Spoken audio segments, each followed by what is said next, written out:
ہر قسم کی غنڈہ گردی، کرپشن، لوٹ مار دھاڑ کرنے کی اجازت ہے، شرط یہ ہے کہ وہ اداروں کا رخ نہیں کرے گا۔ ملک ریاض کے ساتھ کیا ہوا تھا؟ ملک ریاض اس ملک میں کو 35 سال سے ڈاکے مار رہا تھا، 35 سال سے ڈاکے مار رہا تھا، اور سپریم کورٹ اس کی غلام بنی ہوئی تھی، لیکن جب اس کا کلیش ہو گیا تو پھر اس کی شامت آ گئی۔ ایک تو یہ پوائنٹ ہے، اس کو مزید میں تفصیل میں نہیں جانا چاہتا، ظاہر ہے بڑا سینسٹیو مسئلہ ہو جاتا ہے۔ اور دوسرا اہم وہ بھی سنگین مسئلہ ہے، وہ یہ کہ ان کو تبدیل کیا گیا ہے، ان کے خلاف کوئی کارروائی نہیں ہوئی، نہ کارروائی ہوگی، نہ انہیں سزا ملے گی۔ یعنی انہوں نے جو پتہ نہیں کتنی رقم انہوں نے کمائی ہے، فرض کیجئے ہم اپنی فرضی ایک گنتی بنا لیتے کہ انہوں نے جناب 50 ارب روپے کے ڈاکے مارے، فرض دیجئے، میرے خیال ہے زیادہ مارے، 1 کھرب کے حساب کتاب بھی کم ہوگا، ان سے 1 کھرب سے بھی زیادہ انہوں نے ڈاکے مارے، اتنا زیادہ مال کمایا انہوں نے۔ لیکن ہم 50 ارب کی گنتی کر لیتے ہیں، یعنی 50 ارب جو انہوں نے لوٹا وہ ان کو انعام کے طور پر دے دیا گیا کہ ٹھیک ہے ہم نے تبادلہ کر دیا تمہارا، لیکن یہ جو 50 ارب یا 1 کھرب تم نے کمائے ہیں یہ تمہارے ہیں، لوگوں سے چھینے ہیں، قبضے کیے ہیں، جائیدادیں ہڑپ کی ہیں، سب کچھ کیا ہے، ایسے جرائم کیے ہیں کہ پورا ایک وائٹ پیپر و جو ایک بک بنتی ہے نا کسی حکومت کے جانے کے بعد اس کی سیاہ کاریوں کی، اور اس پر ایکشن بعد میں کبھی نہیں ہوتا۔ بھٹو کے دور سے یہ سلسلہ چل رہا ہے، جب بھٹو کی حکومت ختم ہوئی تھی تو اتنا موٹا وائٹ پیپر آیا تھا اور کسی کے خلاف کوئی کارروائی نہیں ہوئی تھی، صرف بھٹو کو پھانسی دی گئی تھی۔ تو وہ سارے جرم معاف جو انہوں نے لوٹا، چھینا، غصب کیا، ناجائز حرام کمائی کی، وہ ان کو انعام کے طور پر دے دی گئی ہے۔ صرف یہ کہا ہے کہ بھئی اب تم نے لوٹ مار کرنی ہے تو کسی نئے علاقے میں جا کر کرو گے، یہاں نہیں کرو گے۔ اور یہ سارا گینگ تھا بابر شاہ ماما اس کا تخلص تھا یا کیا تھا، بابر شاہ ماما، یہ بابر شاہ ماما اس گینگ کو لیڈ کر رہا تھا، اور یہ سارے ماشاءاللہ ارب پتی ہو گئے، سارے کے سارے ارب پتی ہو گئے، کیا پولیس افسر، کیا اے ڈی سی اور کیا ڈی سی اور کیا کمشنر، سب ارب پتی ہو گئے، اور ان سب کو یہ ساری دولت معاف کر دی گئی ہے جو انہوں نے لوٹی ہے، اور تبادلہ کر دیا گیا، یعنی اپنی نوکری پر قائم ہے، ان کو سسپینڈ نہیں کیا گیا، ان کے خلاف کوئی کارروائی انکوائری انیشیٹ نہیں ہوئی اور نہ ہوگی، نہ کوئی کارروائی ہوگی۔ یعنی لوٹ مار جائز، لیکن تم جہاں پر اپنی حد سے نکل گئے تھے لہٰذا تمہیں یہاں سے ہٹا دیا ہے۔ یہ ظلم ہے جو پاکستان میں شروع دن سے ہوتا آ رہا ہے، شروع دن سے۔ اس میں جرنیل بھی شامل ہیں، اس میں جج بھی شامل ہیں، اس میں سیاستدان بھی شامل ہیں، اس میں بیوروکریٹ بھی شامل ہیں، اس میں پیر فقیر وڈیرے مشائخ مولوی بھی شامل ہیں، اس میں صنعت کار بھی شامل ہیں، اس میں سرمایہ دار بھی شامل ہیں، جاگیردار بھی شامل ہیں۔ جس نے جو لوٹ لیا وہ اس کا حق ہے، وہ اس کی حق حلال کی کمائی ہے، جو بھی اس نے لوٹ لیا حق حلال کی کمائی ہے۔ اب اس پر مزید کیا کہا جائے، یہ پاکستان کا ایک مستقل المیہ ہے اور یہی رہے گا۔ سب آتے ہیں احتساب کا نعرہ لگائیں گے، لیکن خود وہ سب سے بڑے کرپٹ بن جاتے ہیں، اور پھر اس حکومت نے تو یہ احتساب کا بل وہ کروایا، اس نے تو لمٹ ہی بڑھا دی ہے کہ اتنے روپے کی مالیت کا جرائم ہوگا تو نیب پکڑے گا، ورنہ نیب بھی نہیں پکڑے گا۔ یعنی 50 کروڑ روپے کی کرپشن تو انہوں نے وہ کیا کہتے ہیں وہ بیانہ، ملازمت کا، نوکری کا بیانہ ہے کہ اتنی کرپشن اگر کوئی بھی کرے گا تو اسے معاف ہے۔ اچھا، یہ جو رضا ڈار والا کیس ہوا، کیس کی تفصیلات میں نہیں جاؤں گا، اس کو کوئی ریکیپ کرنے کی ضرورت نہیں، آپ کو سب کو پتہ ہے کہ یہ ایک گینگ تھا جنہوں نے اسپینش نژاد وہ وینزویلا کی خاتون کو اور ایک ڈچ خاتون کو انہوں نے باہر کے ملک میں گھیرا، وہاں سے ایک سرمایہ کاری کا چکر تھا، رقم نہیں دی، ان کو پکڑ کر ورگلا کر پاکستان لے آئے، مزید سرمایہ کاری کی لالچ میں، پھر جہاں لا کر ان سے پیسے وصول کرنے چاہے، ان کے ساتھ گینگ ریپ کیا، ان کے ساتھ زیادتی کی، ان کو زخمی کیا، ان کو مارا پیٹا، تشدد کیا، اغوا کر لیا، اغوا برات تاوان کر لیا۔ یہ سارا قصہ آپ کے سامنے آ چکا ہے، اس کی ایک ایک جزیات سب کو حفظ ہو گئی ہیں، ان پر بات کرنے کی ضرورت نہیں۔ اس میں اب پھنس رہے ہیں اسحاق ڈار، کیونکہ جو رضا ڈار ہے وہ اسحاق ڈار کا نواسہ بتایا جاتا ہے۔ اب حکومت کی طرف سے یا مسلم لیگ کی طرف سے یہ صفائی دی جا رہی ہے کہ بھئی یہ اسحاق ڈار کا کیا قصور ہے، اگر اس کے نواسے نے کچھ جرم کیا ہے تو اس میں اسحاق ڈار کہاں پھنستا ہے۔ اب اس سوال کے جواب میں دو باتیں ہیں۔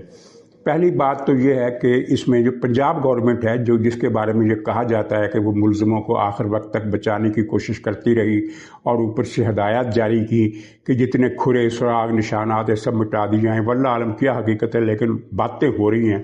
تو پنجاب حکومت کی پالیسی کیا ہے؟ پنجاب حکومت نے بسنت پر کیا قانون جاری کیا تھا؟ یہ قانون کہ جب انہوں نے بسنت کو ایلیٹ کلاس کو یہ اجازت دی تھی کہ آپ بسنت منا سکتے ہیں، باقی نہیں منا سکتے، تو اس وقت یہ قانون آیا تھا کہ جو لڑکا اس عمر سے کم عمر کا لڑکا بچہ اگر بسنت مناتے ہوئے پتنگ اڑاتے ہوئے پکڑا گیا تو اس کو، مجھے اب رقم یاد نہیں ہے، پتہ نہیں 50,000 روپے رقم تھی یا اس سے زیادہ تھی، اس کو جرمانہ ہوگا، اور اگر وہ دوسری بار پکڑا گیا تو جرمانہ کئی گنا بڑھ جائے گا۔ تو یہ جرمانے کی سزا کس کو تھی؟